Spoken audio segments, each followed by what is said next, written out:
look at that. Very light tan animal on that. So let's get into it. Tall animals, those are beside giraffes. Now we're going to talk about the eland before we talk about the giraffes. Keep your hands, arms, feet, and legs inside the truck at all times. That does include when we are stopped looking at animals. Now, if we do have any little ones traveling with us today, they are welcome to sit on an adult's lap. All I do ask those back pockets remain on the adult's legs for our entire safari. Please do remember where you are sitting, as that'll be your seat for our entire 2-week adventure out there. 2 weeks. Man, you guys packed pretty light. You guys don't have a bag yet. Like, I got a bag up here. I'm ready to go. We're gonna have fun. If you do look at the top of the canopy while we're just sitting here, you can take a look at that animal spotting guide. Now, that spotting guide is a very good resource to use while we're out there on the reserve, as it normally is an abundance of different species of animals. And occasionally you all will see an animal that I happen to miss. And while we are out there, if you have any questions, feel free to ask them. I'm more than happy to answer any questions while we are out there. But my friends on the right-hand side, please watch your hands, arms, feet, and legs. Doors are sliding shut.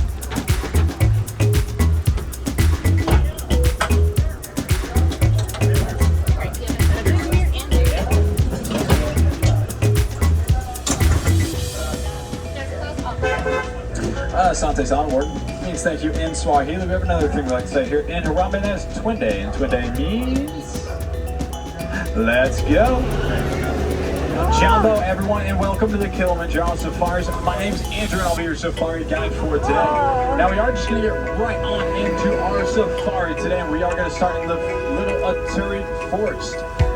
Now, here in Little Aturi Forest is very dense with vegetation, and a lot of the animals that live here love to use their natural colors to remain hidden from any potential predators. Now, at times this does make them a little bit difficult to spot.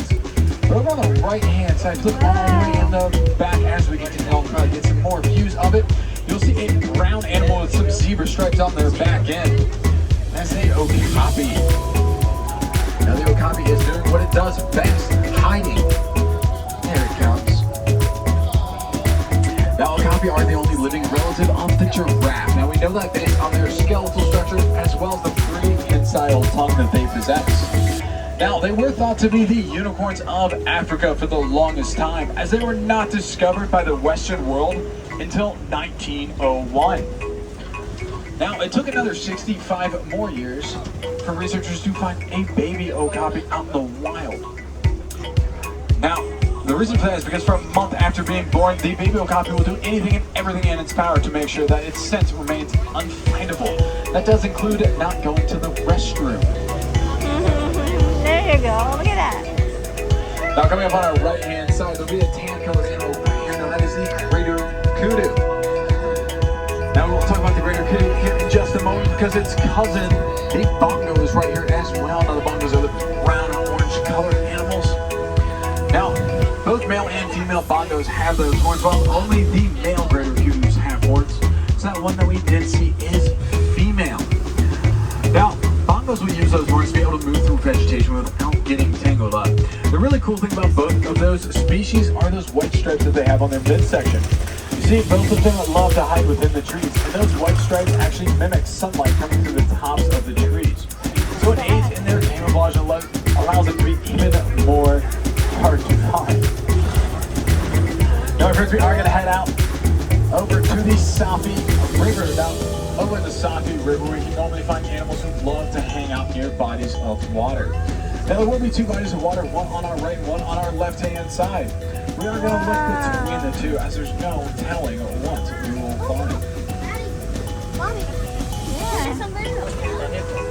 And if you look on your right-hand side, you'll see some very large white-colored birds swimming throughout the water. There's going to be another one hanging on this bank, but these are the pink-backed pelicans.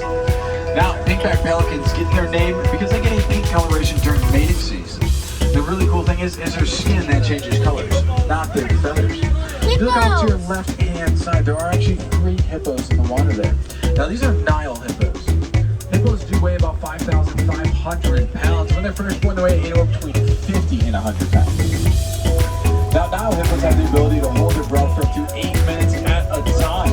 Now, once you sit completely submerged underwater, the other body has a natural reaction every 8 minutes to bring themselves to the surface and grab a breath of fresh air without waking up. Now, unfortunately, hippos are far too large to actually swim in the water. If they try, they just sink. So what they will do is use the rocks along the bottom of the water to propel themselves forward.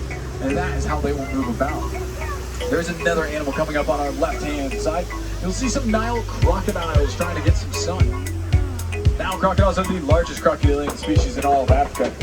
They can reach a length of 16 feet and weigh up to 500 pounds. Now, they are very, very gentle creatures when it comes to their eggs, as both mom and dad will roll the eggs around in their mouth for hours on end. Now, it does soften up the egg and actually helps aid in their hatching process. My friends, we are going to head over towards the savannah. So while we are out on the savannah, make sure that your phones or cameras out and ready. But do me a favor and hold on to them tightly. If you do happen to drop anything off of the side of the truck, please let me know as soon as possible. Although I cannot promise that your item will get back to you in the same condition in which you dropped it. But before we do go out onto the savannah, there will be a very large bear tree on our right-hand side. Now this is a baobab tree. Now, baobab trees are leafless for up to 9 months out of the year. And they're also known as the upside-down tree, as it looks like those roots are coming out of the top.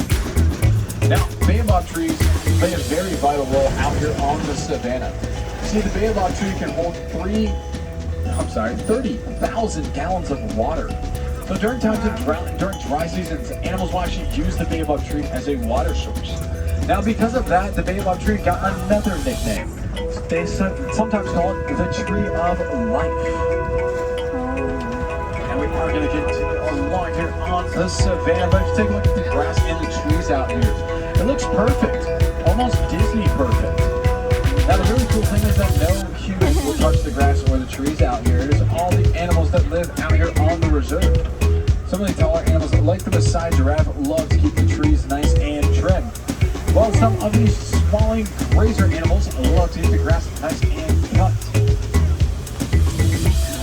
Now, that is like having nature's lawn care service out here 24/7. My friends, take a look out to the left-hand side. You'll get a glimpse of a hyena.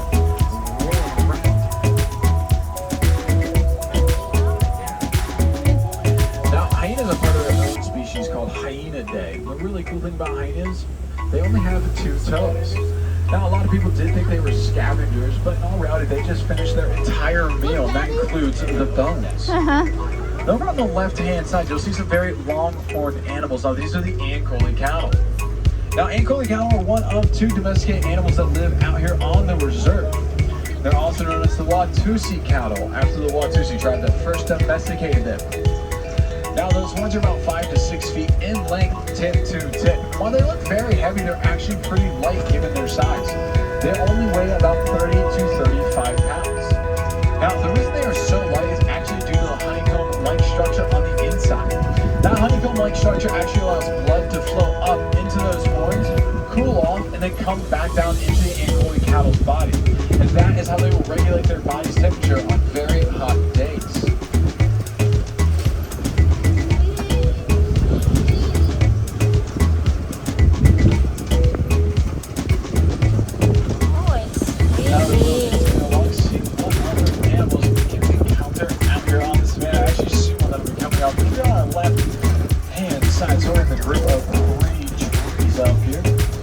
Great colored animal. Now this is going to be a wildebeest. I say that and there's a whole bunch of wildebeest all around the road up ahead. Now wildebeest take part in what's called the Great Migration, where they will migrate anywhere between 500 and 1,000 miles in a year. Now during the Great Migration, up to 1.5 billion wildebeest will migrate together. It's actually said that the dust storm that they kick up can be seen all the way from space. Now, a group of wildebeest together just like this, that's called a confusion.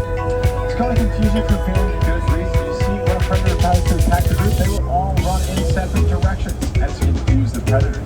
That doesn't allow most of them to get out unharmed. Now, my friends, we do have 2 different species of animals coming up on our left-hand side. You'll see a tan-colored animal on all 4 shoulders. Very light tan animal on that. We're going to talk about the eland before we talk about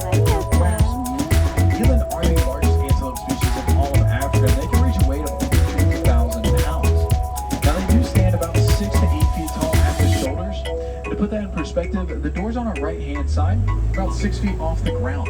Now we'll talk about the Maasai giraffe. Now, Maasai giraffe are the tallest animals on Earth, reaching a height of about 20 feet tall.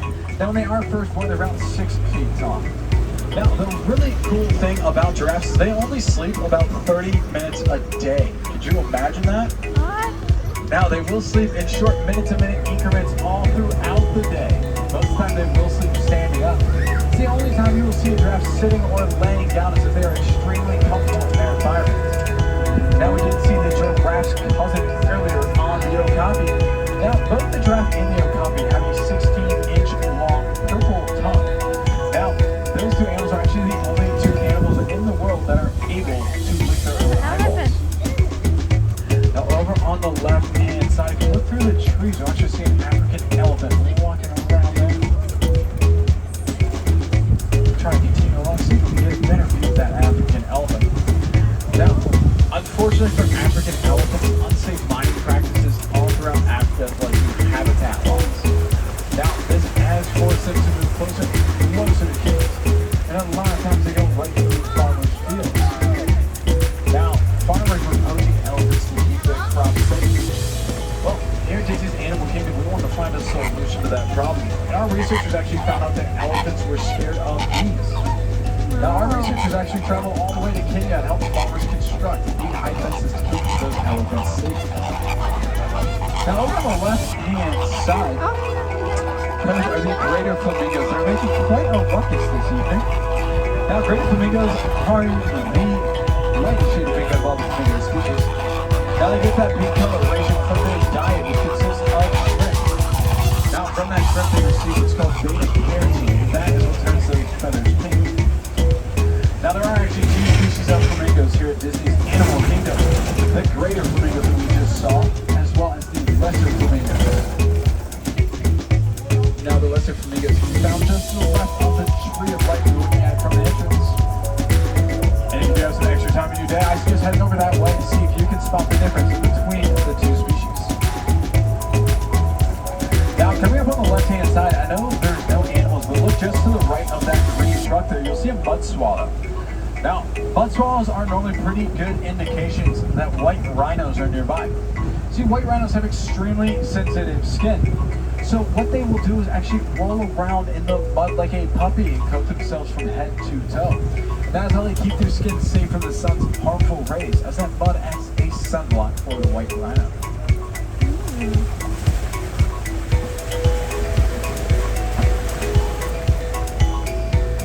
Now, over on the left-hand side, laying sort of right behind that rock there, you'll see some cheetahs. Now, cheetahs are the fastest animal on Earth. They can run at speeds of up to around 60 miles an hour. Now, they can only sustain that speed for a few hundred yards. And when they are running at that speed, they will use their long and powerful tail like a rudder in a boat to help them change directions. Now, if you ever get a good up-close look at a cheetah's face, you'll notice that they've got black spots underneath each eye. You notice our sports fans here, we probably see baseball players and football players use eye black to help out with the sun. Well, it's the same thing for the cheetahs. See, cheetahs will hunt during the day, which is unlike most big cats. Those little black spots help redirect the sunlight and give them a little bit better vision as they're out hunting. Now, over on our left-hand side is a very large rock formation. This is called a kopie. Now, around copies, we can normally find some pretty cool animals like rhinos, ostriches, and I heard there's even some lions that like to hang out over this way. There's a lion there. Or maybe to the along, see if we can see any lions or rhinos. And I do think I see a male lion up there. There's a lion. There. Look at that. Now, lions typically rest about 16 to 20 hours a day. They'll go on hunt during the night. Now, when they do go on hunt, it's the females that go on hunt, while the males remain behind and protect the pride. Now, sometimes if you're here really early in the morning, you'll actually hear the male lion roar. Now, they do that, and you can hear it from 5 miles away. Sleep.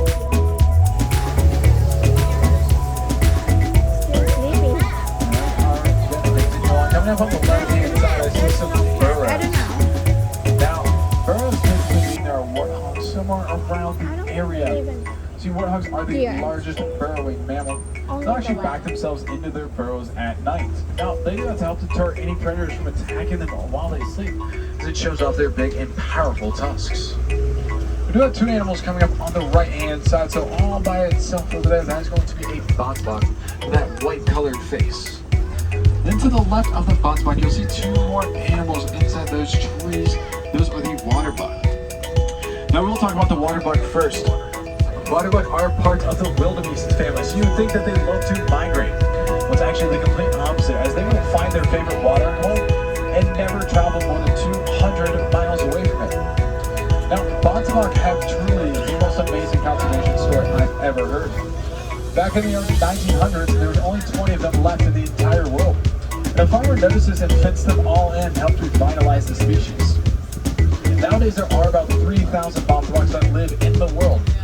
Most of them do live on reserves just like this one, as they are still considered extinct out in the wild. The Bottebok we actually saw just a little bit ago is the oldest living Bottebok in the entire world. Now, coming up ahead, I do see the Warden's Post. Now, it doesn't look like the Warden's got any friends out here today, but that yellow contraption in the middle of their yard looks like a beehive to me. So it looks like the Warden is doing their part to make sure those African elephants are staying safe from any human contact. It's really, really cool to be able to see. My friends, we saw a lot of cool animals out there. We did just pass the Warden's Post, and that does mean our safari together is coming to an end. Now, I do want to thank each and every single one of you for hanging out with me for the last 2 weeks and learning about these amazing animals. Now, if you do want to see even more amazing animals, right when you get off the truck, you'll actually be inside of Gorilla Falls. Now, over in Gorilla Falls, right when you get off the truck, you'll actually see some very, very cool animals like okapi, meerkats, naked mole rats, and even some gorillas. Now, you should just head over there and remember to get off the truck to ensure that you can go through. Aside from that, you can just walk all throughout the park, especially on the entrance. When you came into Disney's Animal Kingdom today, you took a right. On the way back, take the other path back to the exit, as there are different animals on each side of the path.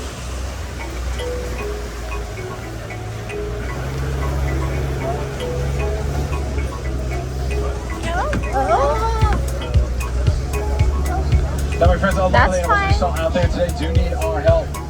Doing something as small as recycling plastic water bottles, using reusable utensils, or even if you buy a piece of merchandise here at Disney's Animal Kingdom, you will have the opportunity to donate to the Disney Conservation Fund.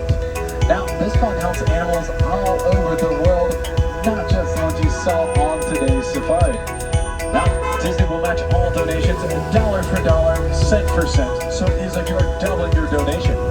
You also get a very cool 50th anniversary Conservation Hero pen with any size donation. Well, my friends, there is a reason I didn't drop you off at those docks right there. It's because you guys have been so amazing with me today that I figured it's the least I could do by taking you back to where I picked you up. So much shorter walk, trying to save some of those steps off of your trip.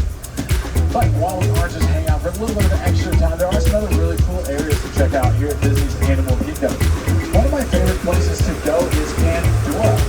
Now, over in the world of Pandora, especially at night, the entire sky lights up because they have bioluminescent colors all over the place. It becomes very vibrant, and it's one of my favorite places to check out just to walk around. Now, even while you are over there are two attractions, Flight of Passage. Now, the Flight of Passage is personally my favorite attraction here on Disney property. It's where you can get on the back of an Ikron, or as we call it, a Banshee, and soar through the skies of Pandora. Now, the other attraction there is called Navi River Journey. Now, Navi River Journey is a slow-moving boat ride through the world of Pandora. Inside of there is very beautiful to check out. It's just a fun little ride to relax on. Now, the animals we saw out there today just weren't your cup of tea, and you really like the animals of the past. Head over to Dino Land USA. Now, over in Dino Land USA, you can actually help out some of our friendly paleontologists by trying to find the iguanodon. Now, the iguanodon will help unlock the secrets of the dinosaurs. Aside from that, for our little ones that are traveling with us today, there's a place called the Boneyard. over in the boneyard, they can actually dig up their own dinosaur bones. And we are going to hang out here for just a couple of extra minutes. Let that truck ahead of us head on out, and then I'll get you on to your final destination. But once again, my friends, Asante Sana, thank you so much for being an amazing crew out there today. If you did have fun today, my name is Andrew from Dublin, Ohio. It was a pleasure to be able to call myself your safari guide for today. I do hope you come back and visit us again real soon, as no two safaris out here are ever the same.